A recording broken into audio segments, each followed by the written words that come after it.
करू आलाशी छळनास आता होई सावकास करी उदास निज बळे राजा रामचंद्र भगवान की जय, सद्गुरुनाथ महाराज की जय.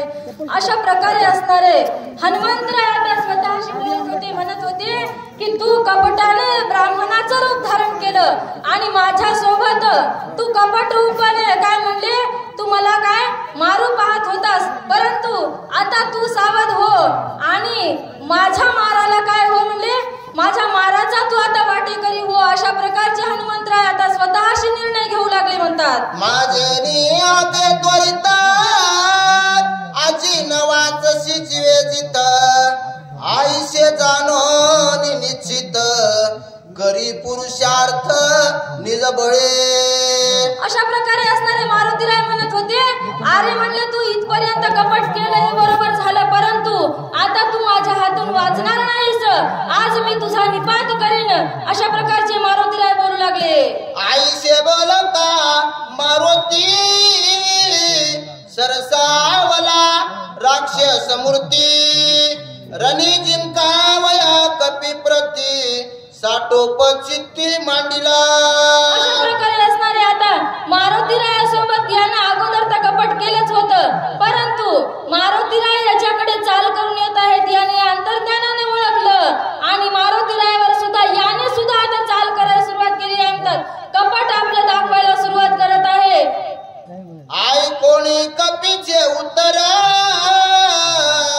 काळणी मी निशाचर धरित विक्राळ शरीर अति व्यासूर भासत. अशा प्रकारे असणारे मारुतीराय त्यांच्यावर चाल करून येत आहेत. मारुतीराय त्यांना बोलत आहेत. हे बघितल्याच्या नंतर काल नेमीला आपलं पूर्ववत स्वरूप अक्राळ विक्राळ असं भयंकर मारुतीराय समोर प्रकट केलेलं आहे. म्हणतात 10 योजने वाढला उंच आडवा योजने 5 मातांच्या उभारी लेखच जैसे वरक्षे सुळप्राय. अशा प्रकारे असणारे 10 योजन उंच आणि 5 योजन रुंदी आणि आपल्या माथांचे भार केसांचे भार असे त्याने जटा मिटा जशा पूर्ववत होत्या तशा सगळ्या पिंजारून ठेवलेल्या आहेत. म्हणतात 8 दाडा समसमीत मांसाचे चाकळे आत सगळी अशुद्ध नितळत कैसा भासत व्यासूर. अशा प्रकारे असणारे मोठमोठे दात आणि त्या दातांच्या मध्ये त्याने अगोदरच मांसांचे तुकडे असलेले जगत बसला होता. म्हणतात आणि अशा प्रकारे ते आपलं भेसूर रूप हनुमंतरायाला दाखवू लागला. होया कळी बुबळ खोल जैसे दगदगीत इंगळ जैसे दिसती नेत्र गोळ अति विक्राळ आकृती.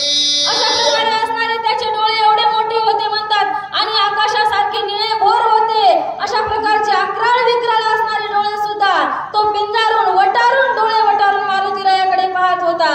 जैसा मेघ गडगडला तैसा निशाचर गर्जिनला ओलित घेऊन धाविनला हनुमान दृष्टी लक्षोनी. अशा प्रकारे असणारे जशा प्रकारे मेघांचा गडगडाट व्हावा एवढी गर्जना त्या असुराने म्हणजे काल नेमीने केली. म्हणतात आणि मारुतीरायावर धावून आलेला आहे असं सांगत आहे. प्रतापदे कोणी निशाचरी वेगी वाढला कपिकेश्वरी 10 योजने गगनांतरी उसळणी दुरी चालिला. अशा प्रकारे असणारे आता मारुतीराय सुद्धा त्याच्यावर चालून गेलेले आहेत. म्हणतात 10 योजन उंच आकाशामध्ये उडी मारली आणि आता काल नेमीवर मारुतीरायाने झडप घातलेली असं सांगत आहे. जैसा तापला लोगुळ तैसा परतला गोळंगुळ सवेग चालिला सबळ जैसा कल्लोळ अग्नीचा.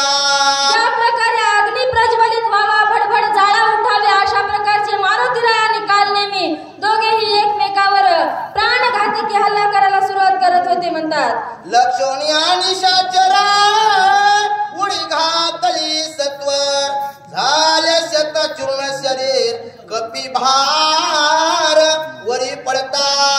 अशा प्रकारे असणारे म्हणले मारुतीरायाने एक मोठी उडी मारली आणि एका आपल्या गदेच्या प्रहारामध्ये काल नेमीच्या शरीराचे तुकडे तुकडे केले असे सांगत आहेत. तरी राक्षस आतुरबळी आक्रंदे दिरली आरोळी कपी तुझी युद्ध मिळी मी रांगोळी करीना. अशा प्रकारे असणारे एवढा मारा दिल्याच्या नंतर सुद्धा काल नेहमी अकराळ विक्राळ रूप आपलं घेऊन मारुती रायावर आरोळी करत होता. म्हणत होता, हे कपिकुळा, हे हनुमंता, मी तुझ्या जीवाची राख रांगोळी करील. अशा प्रकारचा काल नेहमी हनुमंतरायाला बोलू लागला म्हणतात. आईसे बोलता राक्षस भूमी आदळला कर्कश निघा उठा बहुवस पर्वते सदनानीला. असणारे बोलत होता पण तो जमिनीवरच पडलेला होता म्हणतात. त्याला उठण्याची सुद्धा शक्ती नव्हती, कारण मारुतीरायाने एवढा जोराचा त्याला गदा मारलेला होता. तो घायाळ होऊन जमिनीवर पडलेला होता, परंतु त्याच्या वाचेने तो खूप मोठ्याने आक्रोश करत होता आणि मारुतीरायावर दात खाऊन बोलत होता म्हणतात. शब्द झाला त्यागू गंधर्व होते निद्रिस्त हे उठून यात येत सैरा धावत पर्वती. अशा प्रकारे असणारे त्या द्रोणांचल पर्वताला रक्षण करण्याकरता जे काही गंधर्व बसलेले होते म्हणतात, ते काय त्या वेळेला झोपी गेलेले होते, निद्रिस्त अशा अवस्थेत होते. आणि हा एवढा आवाज ऐकल्याच्या नंतर सगळे गंधर्व जागे झाले आणि आपला जीव वाचवण्याकरिता सैरा वैरा त्या दरडीमध्ये जाऊन लपून बसू लागले म्हणतात. दणका उठिला दुर्धर जागे झाले सत्वर घेऊन या शस्त्रास्त्र पर्वत चंद्र शोधिती. अशा प्रकारे असणारे आता त्यांना वाटलं या पर्वतावर कोणतं संकट आलं की काय, अशा प्रकारे त्यांना काळजी वाटत होती आणि दरीखोरीमध्ये लपले होते, परंतु आपले शस्त्र घेऊन पुन्हा त्या द्रोणांचल पर्वताकडे जात होते म्हणतात. तव देखील कपिकेशरी बहुता वेडीला समग्री वर्षेताती शस्त्रास्त्री निशी माझी चोरी केवी करशी. अशा प्रकारे असणारे म्हणले आता त्यांनी काय केलेलं आहे, शस्त्रास्त्र आपले सज्ज केलेले आहेत आणि ते मारुतीरायाकडे येत होते आणि म्हणत होते की रात्रीच्या वेळी तू या पर्वताची चोरी करतो की काय, असे मारुतीरायाला ते गंधर्व बोलत होते. तू कोण कायचा कोणायसी मध्यरात्री कालासी पर्वती सैरा विचारशी आज्ञा कोणाशी पुसली. अरे म्हणले तू कुठला कोण आहेस, कोणाला विचारून आलेला आहेस, कोणाची आज्ञा घेतलेली आहेस म्हणले, आणि हा पर्वतावर तू असा का फिरतो आहेस आणि पर्वतावर तू फिरून काय नेणार आहेस, अशा प्रकारचे प्रश्न गंधर्व मारुतीरायाला विचारू लागले म्हणतात. निशी मध्यान अंधारी तू विचारशी गिरीश करी पर्वताकार शरीरी कोण धरेवरी पाडीला असे.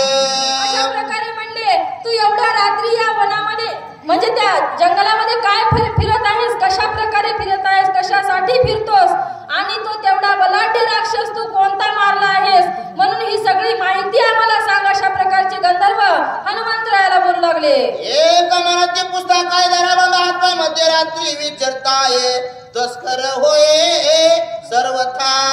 आणि त्याच्यातलाच एक गंधर्व बोलत होता म्हणतात की हा कोणी दुसरा तिसरा नसून हा चोर आहे आणि रात्रीच्या वेळी या जंगलामध्ये आलेला आहे, या द्रोणांचल पर्वतावर काहीतरी चोरी करण्यासाठी आलेला आहे, असे एकमेकांना बोलू लागले.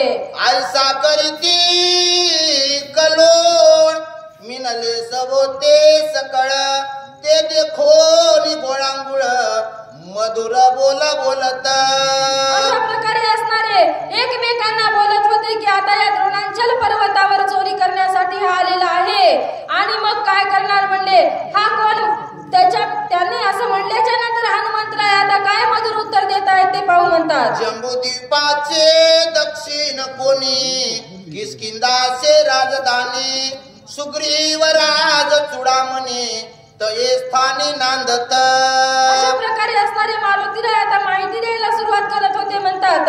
जंबूद्वीपाच्या उत्तरेकडे एक किष्किंधा नावाची नगरी आहे आणि तिथे हनुमंतरायाचा म्हणजे राजा, वानरांचा राजा सुग्रीव राहत आहे, अशा प्रकारची माहिती देत होते म्हणतात. त्यासी सखे श्रीरामेशी स्वामी मानी श्रीरामासी तन मन अर्पिले भक्तीशी वानराशी अति प्रेम. अशा प्रकारे असणारे म्हणले आणि त्यांच्या त्यांचे सखे म्हणजे त्यांचे मित्र श्रीराम अयोध्येचे राजे आहेत आणि त्यांच्या सोबत त्यांची मित्रता आहे अशा प्रकारची माहिती राजा रामचंद्र प्रभूजी हनुमंतराय देत होते म्हणतात. राम रावणाचे रणा युद्ध झाल्याची दारुण रावणे परमशक्ती सोडून बंधू लक्ष्मण पाडिला.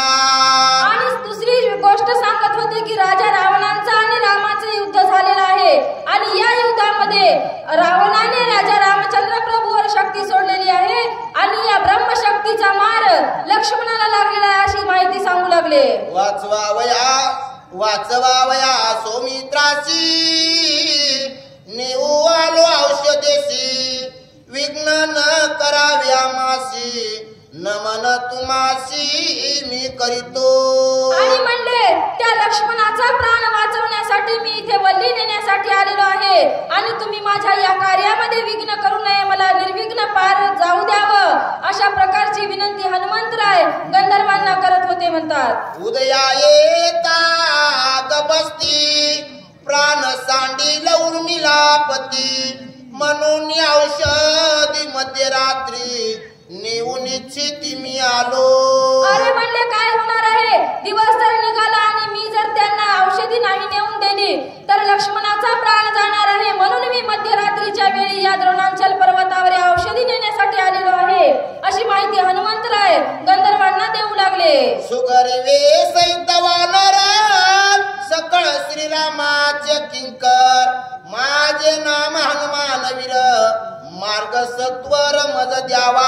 आणि तो किष्किंधेचा राजा असणारा सुग्रीव म्हणले आणि त्यांचे सगळे वानर आम्ही सगळे रामचंद्र प्रभूचे दास आहोत आणि मी सुद्धा त्यांचा दास आहे आणि माझं नाव हनुमंतराय अशी माहिती देऊ लागले म्हणतात. स्वामी कार्य साधिता पूर्ण सर्वता करू नये विघ्न पुढीलासी करिता छळन श्री रघुनंदन क्षोभेल. अरे म्हणले जो स्वामीचा काज करत आहे त्यांचा छळन करू नये आणि या जर कार्यात तुम्ही बाधा आणली तर तुम्हाला राजा रामचंद्र प्रभू बघून घेतील त्यांचा कोप तुमच्यावर होईल अशा प्रकारचे हनुमंतराय गंधर्वांना बोलू लागले.